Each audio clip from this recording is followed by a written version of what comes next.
In our modern society, information is everywhere. We have hundreds of apps to go to and millions of posts available right at our fingertips. Information is easier to access and consume than ever before. There are so many benefits to our modern flow of information. You can chat with friends and family from far away, instantly be informed of the latest news all around the world, and educate yourself about any topic you want at any time. You have millions of podcasts to choose from, countless movies to watch, and a near infinite amount of books to read at any time. We are swimming in an infinite amount of content and we consume it all the time. As good as it may seem, this excess of knowledge is our biggest enemy. You watch a video while eating, listen to a podcast while taking a walk, enjoy music while cleaning, and read the news on a train. The information flow never stops. We are all scared of missing out on something, and because of that, we are overstimulating our brains constantly, always looking for that next piece of content, tirelessly seeking out novelty. And when that novelty fades, we move to the next video, the next post, or the next app. We are trapped in an endless cycle of overconsuming, in search of the next dopamine release in our brain. This overconsumption of content leaves our brains completely overloaded with information that we cannot process as fast as we consume it. The human brain simply has not evolved for this much data. This leaves us with a cluttered brain and an inability to concentrate and think clearly. Even if the content we consume is educational, we bombard our brains with too much of it, leaving no time for the brain to properly absorb and sort the information, resulting in the loss of our creativity. Creativity requires time for our brains to think and come up with new ideas. But if it's constantly trying to keep up with the processing of excess information, we leave no time for it to think, so to concentrate on a task and focus becomes near impossible. Our first instinct when we experience boredom is to reach for our phones, endlessly scrolling through feeds, watching videos, or reading something online.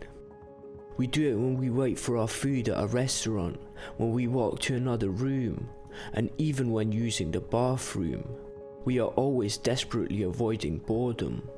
In a study conducted at the University of Virginia, social psychologist Timothy Wilson discovered that sitting in an empty room and diving deep into our own thoughts is something we don't like to do. We would do anything to alleviate boredom, even if that means giving ourselves a voluntary electric shock. Timothy Wilson's experiments revealed our surprising discomfort with our own thoughts. Participants left alone in a room with nothing but a button that would deliver a mild electric shock overwhelmingly chose the shock over being left alone with their thoughts. It was an astonishing find. People preferred a negative physical sensation to simply sitting in silence. This tendency was not confined to a particular age group or gender. It was a widespread phenomenon. The experiment highlights the lengths we go to avoid boredom and introspection, showcasing a startling aversion to simply being alone with our thoughts. In a world brimming with constant stimulation, the idea of being left alone with nothing but our own minds has become increasingly daunting, a concept almost alien to our modern sensibilities. With our phones in our pockets at all times, it has never before been easier to escape boredom, making it seem unnecessary to experience it. But being bored is not just beneficial, it's essential. Boredom plays a critical role in mental well-being and the development of creativity and self-understanding. New ideas manifest when we are bored. Yet boredom is the thing we are all running from and unable to face because it is just too easy to pull out our phones and consume, diving into the endless sea of content, scared that we might miss out. Yet the thing we are missing out on is the valuable state of boredom. The human brain is most creative when it's not consuming anything. That's why your best ideas come to mind when you're in the shower or on a plane when your phone is in airplane mode and your mind begins to wander. When you're alone with your thoughts, when you're bored and simply wondering about the world. Constantly overloading our brains with way more information than we could ever process negatively affects our memory, concentration, ability to think through and make decisions, and ultimately robs us of our creativity. Boredom may seem like the least creative feeling, but it's actually the complete opposite. Boredom creates space in our minds for new ideas to form. There is a part of the brain known in neuroscience as our working memory.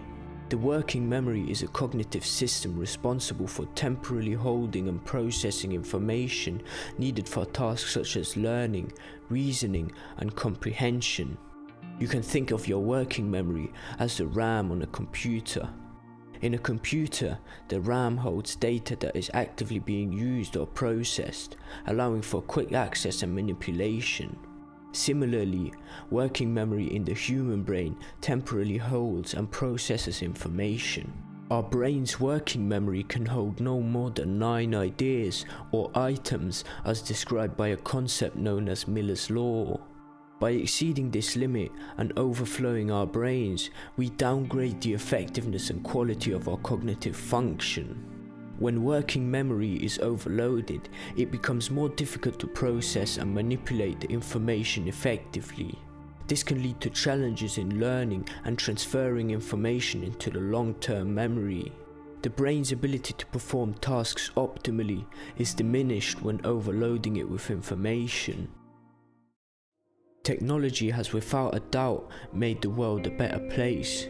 But the relationship we have with our devices has robbed us of our most creative selves and left us with a lingering sense of missing something whenever we are not looking at our phones. This fear of missing out on something controls the way we live and encourages us to indulge in as much information as possible.